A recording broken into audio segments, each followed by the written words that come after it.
Hello, আসসালামু আলাইকুম, good evening, শুভ সন্ধ্যা। আজকে রাঁধুনির রেডি মিক্স যে হালিমটা সেটা রান্না করব।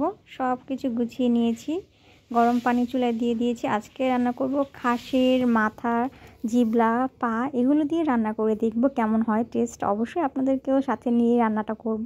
আর এই যে খাসির পা, ওগুলো ছিল মাথার হাড্ডি, আর জিবলা নিয়েছিলাম। এখন সেই রাঁধুনি যে মিক্সড ডালটা, ওটাকে একদম ফুটন্ত গরম পানি দিয়ে 2 মগ পানি দিয়ে এটাকে রেস্টে রেখে দেবো প্রায় 2 ঘন্টা। পানিটা একদম ফুটন্ত ছিল। 2 মগ পানি দিয়ে অল্প একবার প্রথম দিয়ে মিক্স করব, আবার দিয়ে মিক্স করব, এভাবে অল্প অল্প পানি দিয়ে মিক্স করব। 2 মগ পানি দিব, বেশি না। এটাকে 2 ঘন্টার রেস্টে রেখেছি।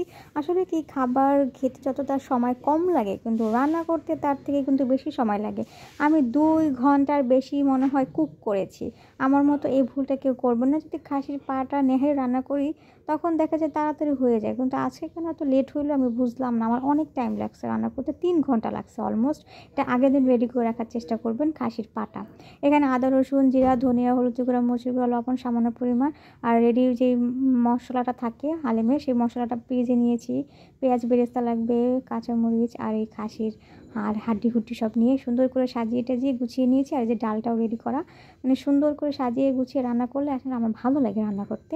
আর রান্না করার শখ, তাই করি আর কি, গুছিয়ে করার চেষ্টা করি। কড়াই গরম হয়ে গেছে, তেল দিয়ে দিলাম। এই তেলে পেঁয়াজ ভেজে নেব, বেরেস্তার মতো করেই রান্নাটা করব। পেঁয়াজটা বেরেস্তার কালার হয়ে গেলে এখান থেকে কিছুটা সামান্য উঠিয়ে রাখবো হালিমে দেওয়ার জন্য। কিন্তু পেঁয়াজ, নতুন পেঁয়াজ তো, পরে দেখলাম যে উনায় একদম কমে গেছে, চিপসায় গেছে ভাজার পরে।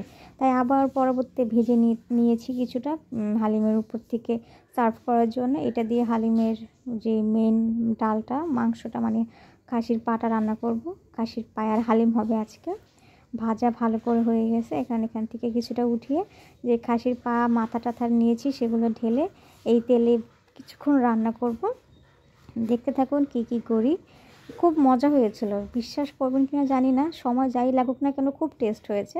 কিছুক্ষণ নেড়েচেড়ে রান্না করব। রান্না করার পরে যে পাউডারটা রেডিমেড মিক্সের ভিতরে থাকে, মশলার পাউডার, সেই পাউডারটা অর্ধেকটা দিব, সম্পূর্ণ দিব না, অর্ধেকটা দিব। আর অর্ধেকটা আমি যখন নামাবো হালিমটা, তখন উপর থেকে সার্ভ করবো।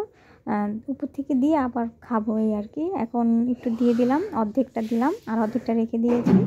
ভালো করে মিক্স করে তারপরে যে আদা, রসুন, ধনিয়ার গুঁড়া, জিরার গুঁড়া, হলুদের গুঁড়া, মরিচের গুঁড়া, লবণ, এগুলো একটু একটু করে নিয়েছি। ওই মশলাগুলোও দিব, কিন্তু সেই পরিমাণে না, একটু কমই লাগবে, যেহেতু এটার একটা মশলা এক্সট্রা আছে, যার কারণে এই মশলাগুলো তেমন একটা লাগছে না।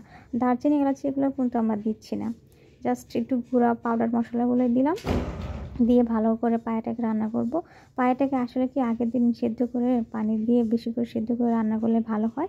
আমি খুব ভুগেছি, প্রায় 3 ঘন্টা লেগেছে। তা বাটিটা মশলা লেগেছিলো, ভালো করে একটু ধুয়ে আবার দিয়ে দিলাম পানিটা। এখন এই পায়াটা রান্না করব। এটা আমার একটা যুদ্ধ ছিল জীবনের। 2 থেকে 3 ঘন্টা লেগে গেছে। আরে সিদ্ধ হয় না, গরম পানি দিতেই আসি। আই হাই রে, চুলাতে গরম পানি ছিলই, 3 পাতিল মনে ফুটেছে গরম পানি। এখন ভালো করে কষিয়ে গরম পানি দিয়ে দিলাম। শুধু দেখেন, আপনাদেরকে পুরোপুরি দেখাই নেই যে আমি এটা কতক্ষণ কুক করেছি। আমি তো পুরো হতাশ হয়ে গিয়েছিলাম। তবে যখন এটা খাওয়ার পরে টেস্টটা যে এত ভালো হয়েছে, তখন হতাশা দূর হয়ে গেছে। ডালটাকে প্রায় 2 ঘন্টা ভিজিয়ে রেখেছি। এখন ডালটাকে দিয়ে দেবো, কষানো হয়ে গেছে। ডালটাকে দিয়ে আবার গরম পানি দেবো। এটা কিন্তু গরম পানি দিয়ে রান্না করার চেষ্টা করবেন। যতবার পানি দিবেন গরম পানি দিবেন, আর যত রান্না হবে তত হালিম মজা। ডালটাকে গরম পানি দিয়ে আবার মিক্স করে আবার গরম পানি দিব। আর এখানে আবার একটু পেঁয়াজ বেরেস্তা করে নিচ্ছি, যেহেতু পেঁয়াজ বেরেস্তা কম হয়েছিল। বেরেস্তা সাইডে কড়াইতে করে নিয়েছি। আর এদিকে হালিমও আমার রেডি। এখন উপর থেকে ওই যে মশলাটা অর্ধেক দিয়েছি আর অর্ধেকটা রেখে দিয়েছিলাম, সেটা দিব। কিন্তু এখন গরম পানি দিয়ে এটাকে রান্না করব। পানি দিয়ে দিলাম পরিমাণ মতো। এটাকে ডালটা ফুটলে এটা আরও ঘন থকথকে হয়ে যাবে হালিমটা। এত টেস্ট কেন, এত মজা কেন, রান্না হয়ে গেছে আমার হালিম। ডালটাও ফুটে গেছে। এখন উপর থেকে যে মশলাটা অর্ধেক রেখে দিয়েছিলাম, সেটাও দিয়ে দিলাম। রান্না প্রায় শেষ আমার হালিম। এখন সার্ভ করব। আদা কুচি নিয়েছি, পেঁয়াজ বেরেস্তা, লেবু, আর ধনিয়া পাতা কুচি দিয়ে উপর থেকে সুন্দর করে আচ্ছা, খাসির পা সবাই খায় না, যারা খায় তাদেরকে দিয়েছি। আপনাদেরকে সব প্লেট দেখাইনি, একটাই সার্ভ করে দেখাচ্ছি। প্রথমে একটু পেঁয়াজ বেরেস্তা দিলাম, তারপর একটু আদা কুচি দিলাম। আমার বান্ধবীও এসেছিলো, সেও বলেছে খুব মজা হয়েছে। ধনিয়া পাতা দিয়ে দিলাম। সে খায় না খাসির পা, আমি কী করবো তাকে।